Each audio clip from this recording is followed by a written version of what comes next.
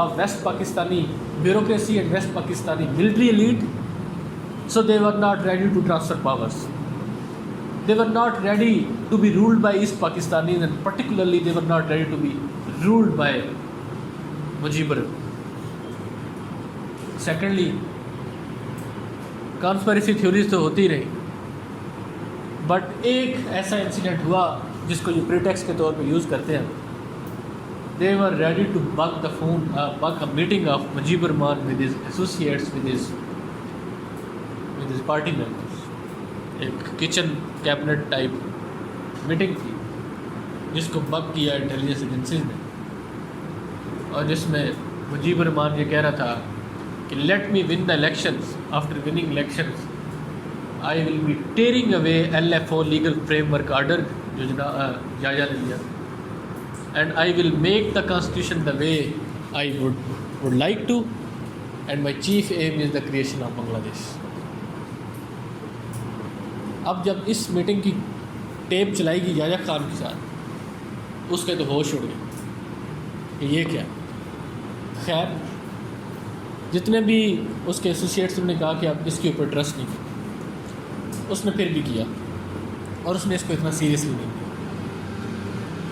اس نے کیوں اس کے اوپر کیا؟ حمودر رحمان کمیشن رپورٹ جو بعد میں بنا, انہوں نے بعد میں کچھ ویریس رپورٹس اور انٹرویوز کے تھرو یہ ثابت کیا کہ مجیبر رحمان ایون ان دا اینڈ تک سیسیشن نہیں چاہتا تھا.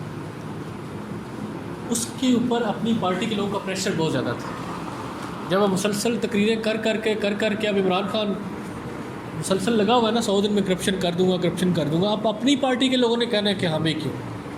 جیسے انہوں نے وہ جو خوشاب سے کہاں سے وہ تھا جو ڈکائٹ تھا, اس کو ٹکٹ دیا اور فوراً بیکلیش آیا, اس کا رسپانس آیا PTI کے ورکرز کی طرف سے, اور اس سے فوراً ٹکٹ واپس لیا. اسی طرح آپ کی اپنی پارٹی کے لوگ پھر آپ کو, تو he was under the heavy influence of his own party members.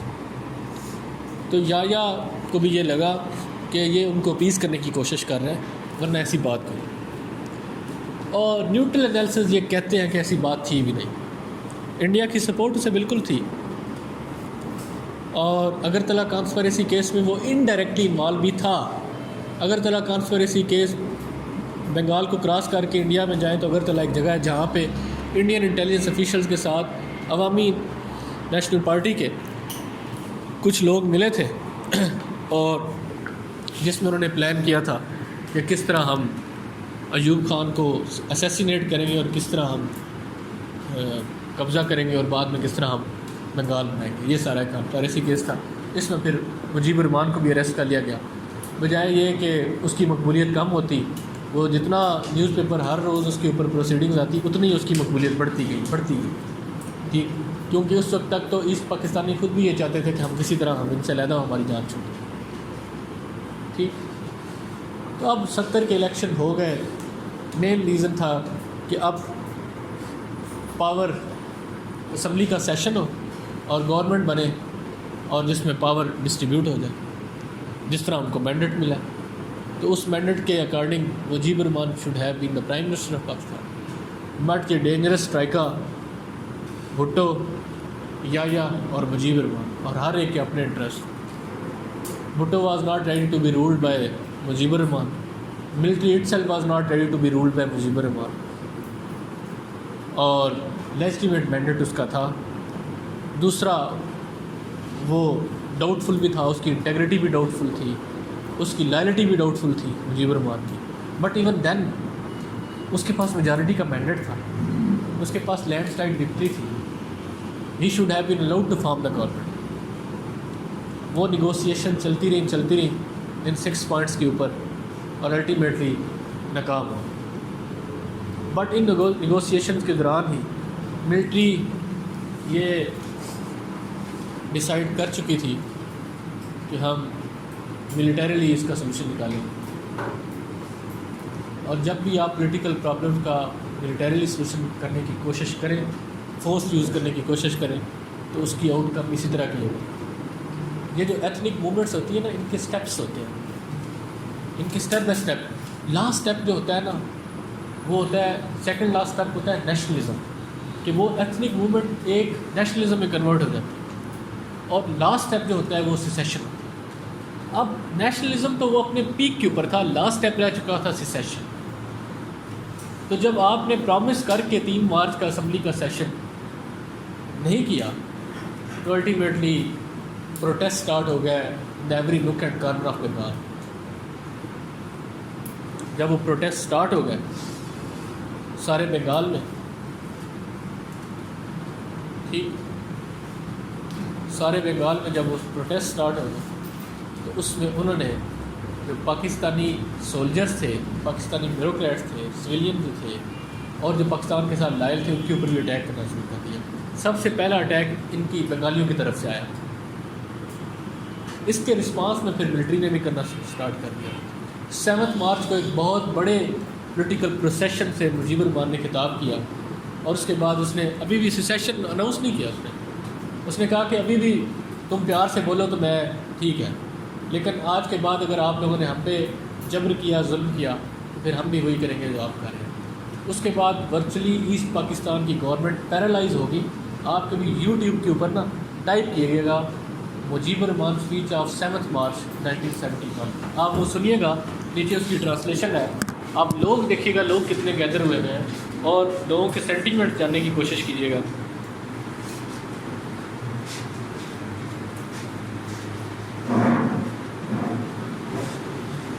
یہ سلسلہ چلتا رہا اور 25 مارچ کو آپریشن سرچ لائٹ اسٹارٹ کر دیا، باقاعدہ طور پر ملٹری نے انٹروین کر دیا، اور اس کے بعد سول وار اسٹارٹ ہوا۔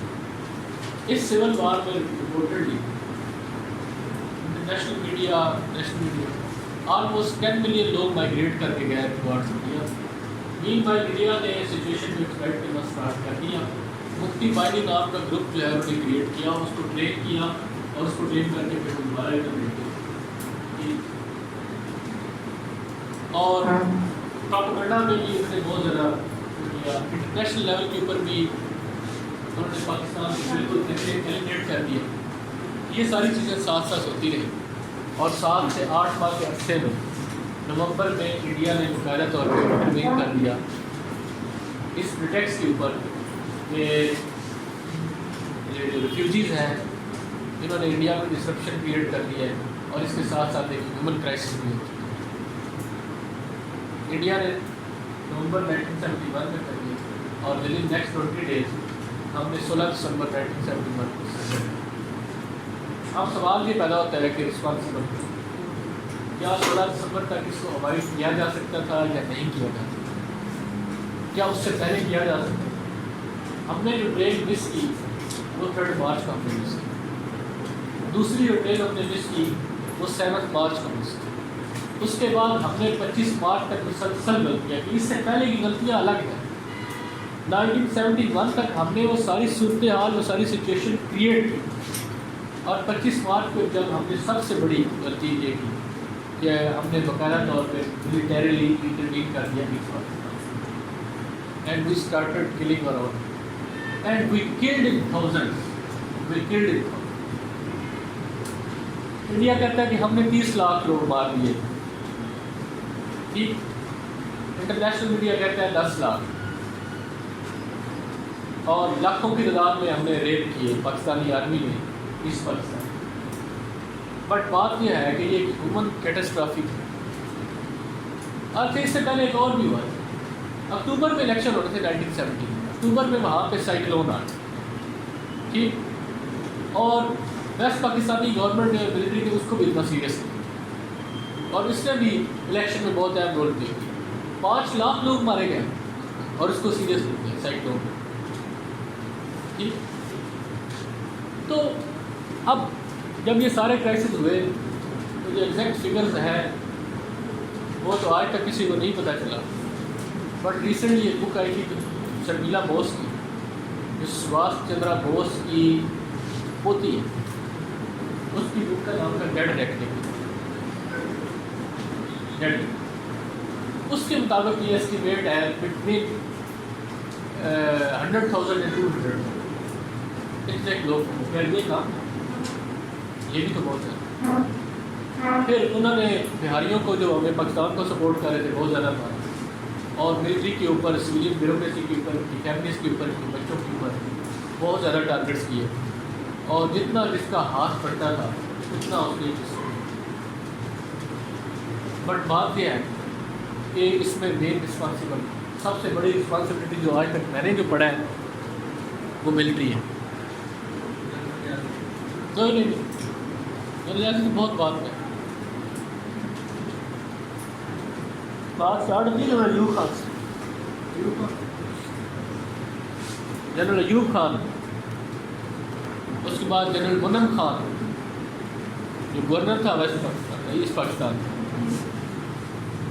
اور اس سے پہلے ایک جنرل تھا جنرل کاظم، شاید میں اگر ایگزیکٹلی نام مجھے یاد ہے، وہ جب وہاں سے اس کا ٹرانسفر کیا تھا ایوب خان نے، وہاں پہ پروٹیسٹ ہوئے تھے، Kazim please don't go, Kazim please don't leave us as orphan. وہ اتنا مقبول تھا وہاں پہ، اور یہ اس کی مقبولیت ایوب خان کے لیے، اس نے کہا کہ یہ میرے لیے ایک مسئلہ نہ بنے. ٹھیک. پھر جنرل ٹکا خان اور پھر یحییٰ خان. جب 16 دسمبر کو جنرل نیازی سائن کر رہا تھا اس ڈاکومنٹ کے اوپر، سرنڈر کر رہا تھا، اس وقت یحییٰ خان پشاور میں ہاؤس وارمنگ پارٹی کر رہا تھا، ٹھیک، وائن کے ساتھ. They were so much serious and concerned about Pakistan. تو سب سے زیادہ رسپانسبلٹی ملٹری کی ہے، اس کے بعد رسپانسبلٹی بھٹو اور نجیب کی. کیونکہ جب آپ رول کر رہے ہوتے ہیں اس دور میں اگر کوئی اچھا کام ہو، آپ کہتے ہیں کہ ایوب خان کے زمانے میں 6% گروتھ ریٹ تھا، یہ تھا، فلاں تھا، ساری ان چیزوں کا کریڈٹ دیتے ہیں. آپ یحییٰ خان کو کریڈٹ دیتے ہیں کہ فرسٹ امپارشل الیکشن اس نے کروائے، جنرل الیکشن سے، سارا ڈسکریڈٹ بھی تو دینا ہے نا. جو باقی چیزیں ہیں وہ ہم ملٹری کو نہیں دیتے اور کریڈٹ سارے دیتے ہیں. اس میں مین رسپانسبلٹی اس کی تھی، اور کیونکہ بالکل ہی نان سیریسلی سارے معاملے کو ہینڈل کیا تھا. جی یہ سلوگن کوئی نہیں تھا ایسے، اس کے ایویڈنس نہیں ہے ادھر تم ادھر ہم، بٹ ایسی خواہش ضرور تھی. ایسی دونوں طرف یہ خواہش تھی، مجیب الرحمان کی طرف سے بھی تھی اور بھٹو کی طرف سے بھی تھی. ہاں، لیکن ایسا نعرہ لگایا نہیں گیا تھا.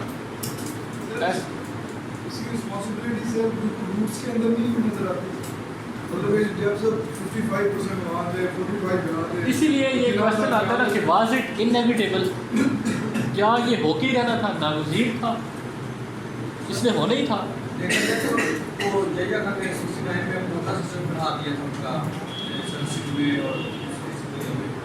That was too little too late.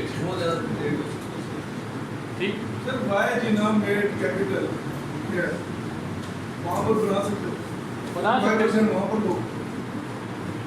بس وہ کہتے تھے کہ ویسٹ پاکستان ٹیریٹوریلی بھی، جغرافیکلی بھی زیادہ صحیح ہوتا ہے،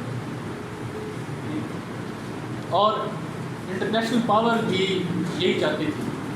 امریکہ نے بھی اس میں ہمیں کوئی سپورٹ نہیں کیا. امریکہ نے صرف ایک اسپیکٹ سے سپورٹ کیا کہ جب اندرا گاندھی نے پلان کر لیا تھا کہ west Pakistan should be cut into half, رہنگر خان سائڈ سے انٹرویو کر دیا جائے، تب رچرڈ نکسن نے بڑی افیکٹو کال کی تھی اندرا گاندھی کو کہ we are with West Pakistan, if you intervene in West Pakistan we will be with West Pakistan, ٹھیک، don't commit this mistake.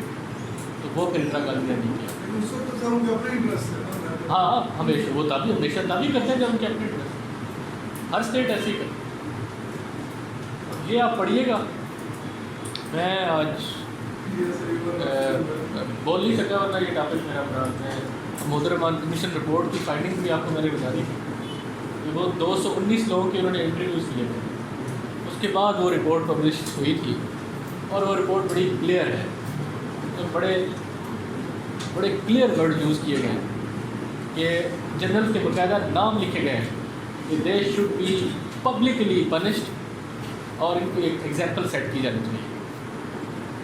Us report کو جب پڑھا گیا، دیکھا گیا تو اس کو امپلیمنٹ نہ کیا جا سکا، اسی لیے اس کو دبا دیا گیا.